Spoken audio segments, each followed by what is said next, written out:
தான் கொடுத்திருக்காங்க. opening stock, closing stock எல்லாம் எதுவும் இல்ல. So there is no adjustment regarding your opening stock or closing stock. அடுத்தது direct wages எவ்வளவு amount இருக்கு? 5,000. அடுத்தது direct expenses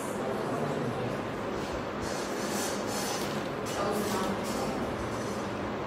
So your train cost is 16,000.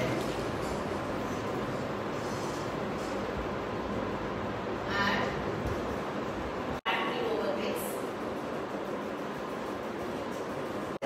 125% on wages. Wages எவ்வளவு இருக்குதுன்னா 5,000 இருக்கு. So 5,000 ல into 125%. 125 divided by 100 போடு.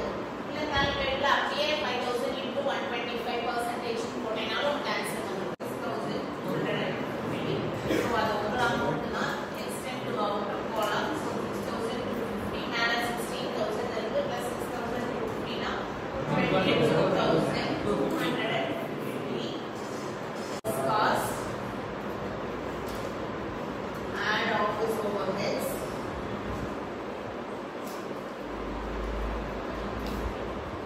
Then 20% on so now கணக்கே சொல்றப்பவே சொன்னேன் profit calculate பண்றப்பவே சொன்னேன் எப்படி இந்த அமௌண்ட்ல calculate பண்றோம்னா உங்களுக்கு எந்த ப்ராப்ளமே இல்ல 20% அப்படினா இது சதவீதம் 20 divided by 100 on works cost calculate பண்ணிட்டோம் மேல அமௌண்ட் இது வரைக்கும் calculate பண்ணனதுல percentage போடணும்னா அப்படியே டைரக்ட்டா போட வேண்டியதுதான் பண்ணாத இல்லாத அமௌண்ட்ல calculate பண்றதுனால தான் நம்ம வந்து அத டிவிஷன் பார் அத ஃபிராக்ஷன்ல பண்ணிட்டு இருக்கோம்.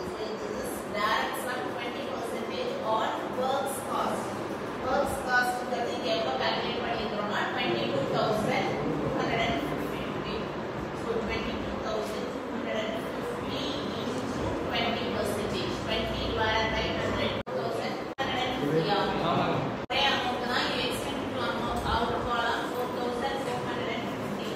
26,700. Office